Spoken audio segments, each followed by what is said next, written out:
Yung? Yung lahat ng kanin ko sa side. Ano? Saan?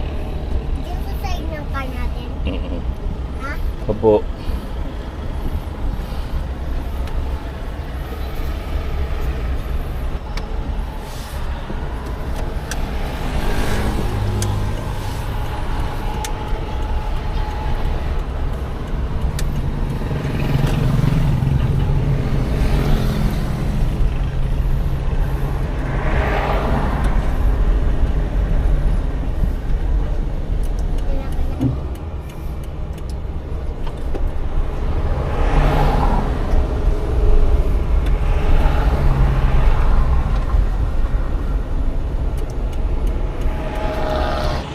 Okay, nakapagas na tayo. Halos 3/4 yung laman ng ating gas tank. Pero abot na yan kasi nasa more or less 60 kilometers lang galing po dito sa bayan. Nakakatuwa po magkaroon ng minivan kasi para siyang laruan na kailangan mo siyang dagdagan, i-upgrade. Tapos ang daming mga decision na kailangan gawin, maliliit na bagay. Noong una sabi ko, hindi ko na siya gagalawin. As is na lang siya, tapos sa side na lang ako matutulog. Pero nung nagagamit ko siya as camper van, doon ko unti-unti nakikita yung mga kailangan. Siguro kailangan ko siya ng ng higaan na mayroong pull-out na cabinet para organize naman yung gamit natin, hindi kalat-kalat, no? Medyo malinis tignan. Nag-research na rin ako ng mga design na pwede natin gayahan. So, i-update ko kayo kung ano yung mga napili natin na pang-upgrade dito kay Bakbak. Pa, Saan? ganun sa may truck na may kanina. Oo. Nakita ko. Mountain. Mountain ulit. Mountain ulit. Daming mountain dito, no? Yup. Kailangan ko na circle. Circle ulit. Bakit nagalaw? Yung ano? May isa pa dito, tapos may isa pa dito. Saan? May dalawa na yung truck. Yung dalawa ni truck. Paikot-ikot? Ay, hindi. Yung isa doon na, tapos yung isa dito pa lang. O, Ayun di po. ba? Oo nga, no? I see a bus. I see a bus in somewhere. Takbo natin mga 40 to 60 lang. Chill ride lang. Dahan-dahan lang, chill lang. So, dahan-dahan lang takbo natin para safe kasi medyo madulas po yung kalsada. Tsaka hindi naman natin kailangan magmadali.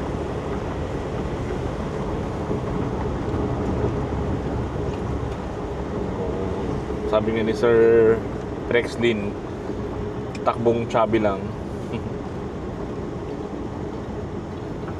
Medyo maputik pa yung ibang Pero may park. semento kaya medyo madulas. Alam ko, malapit lang ang park. Hindi yan, ano yan? Sabungan, eh. Sabungan.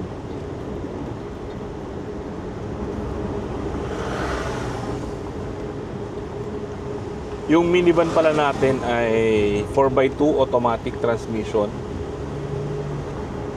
Kaya medyo relax yung pagdadrive.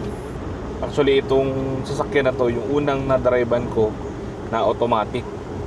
Sanay po kasi ako sa manual. Pero madali siyang i-drive. First time kong sinubukan, nasa kalsada na agad.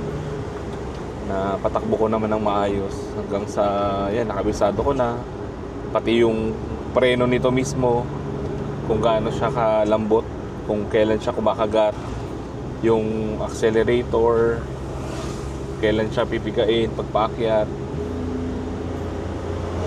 Malakas po itong minivan na to. 600cc lang, kayang-kaya niyang umahon sa mga akyatin. Kanina nung doon pa tayo sa bayan, marami akong nakita na naka-minivan din. So nakakatuwa, marami nang bumibili ng ganitong klase sasakyan. Kasi nga, sobrang convenient. Ngayon maulan, safe na safe yung mga gamit namin. Tapos maganda dito sa unit namin, naka-high roof, kaya sobrang luwag niyang tignan. ano siya, van type. Parang 64V yung kanyang itsura. Kasi iba to, ibang builder. Ang builder po nito yung Multicab na company. Ang kahalintulad niya yung 64V. Yung V, ibig sabihin po niyan van type. Yung W, wagon type. Yan, dito na tayo sa Barangay Bakungan. So dito sa barangay na to, marami rin mga spot. May mga ilog, tapos yung magagandang beach, Nagtabon, Talaudyong, Tagkawayan. Napakaganda po ng ano nito. Hindi ko lang alam po yung Tagkawayan, part pa rin ng Bakungan. Pero dito rin po yung daanan eh.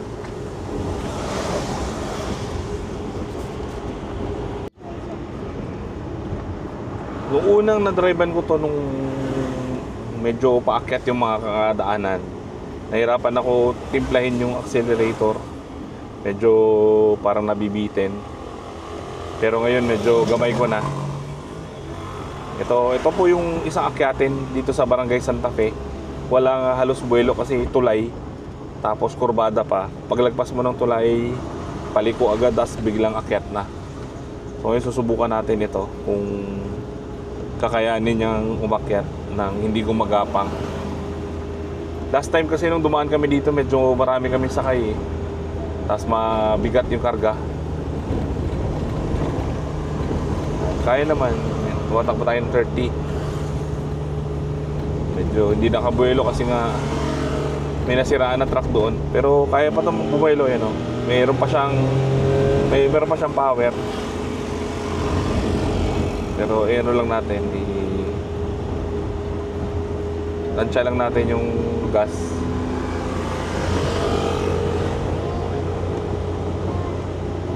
So hindi siya mabibitin, meron pa siyang power.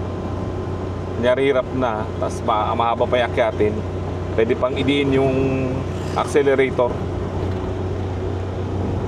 Yan o.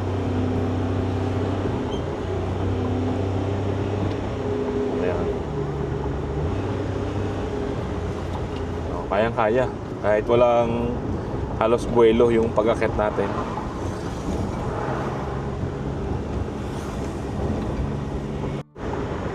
Kakalampas lang po natin ng Salvacion. So doon sa Salvacion mayroong nag-junction na kalsada. Yung kaliwa, doon tayo madalas sa Sitio Sabang, Barangay Kabayugan, sa lugar ng Underground River. So doon madalas si Bakbak, nakailang balik na tayo doon. Dito naman sa pakanan, yan po yung papuntang norte. Diyan madadaanan yung Rojas, Taytay, El Nido, yung pinakadulo ng Palawan. So itong kalsada na to. So North National Highway po ito. So far ito yung pinakamalayo ni Bakbak dito sa North, no? Na-try na natin siya dun sa South, sa Northwest. Ngayon ito naman pa Norte. Pero Barangay San Rafael lang po tayo ngayon. Sa mga susunod siguro try natin yung Port Barton, isang barangay sa San Vicente, isang tourist destination din. So ituturo ko sa inyo kung paano makarating doon, magkano yung gagastusin, ano yung mga accommodation, magkano yung tours, at gaano kaganda yung lugar ng Port Barton. Pati yung El Nido isusunod natin. Medyo iipon-ipon lang tayo ng konti ang gastos natin dun sa content.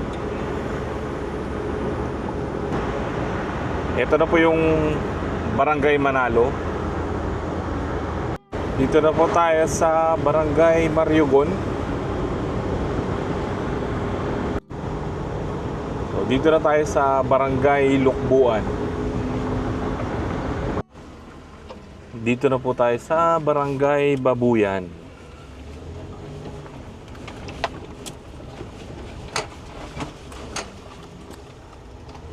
So, dito na po tayo sa Barangay Mauyon.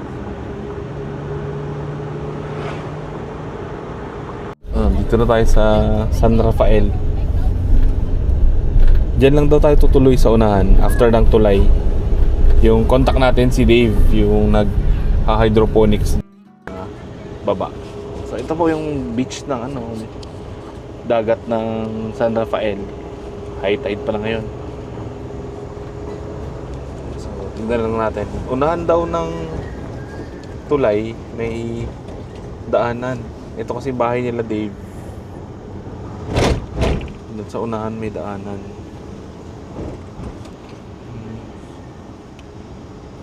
Saan kaya yung daan na?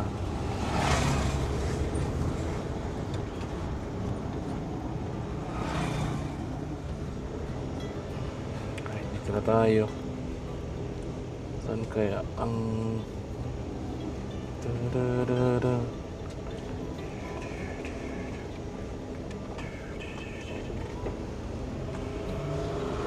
Ayun, ito.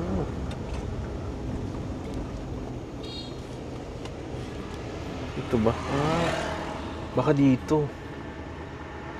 Okay. Maganda. Baka dito tayo. Tanungin natin. Kakarating lang po natin. Mukhang dito tayo tutuloy. Hindi ako nagkakamali. Ito lang yung may accommodation. Sabi ni Dave after daw ng bahay nila. Baka ito nga. Ang ganda. Tulog si Saba.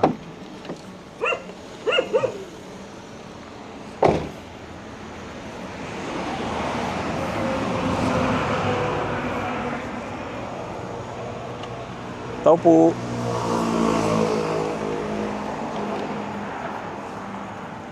Tao po. Tao po.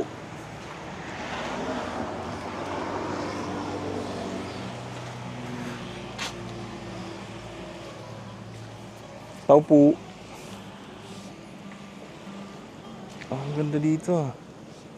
Ayos.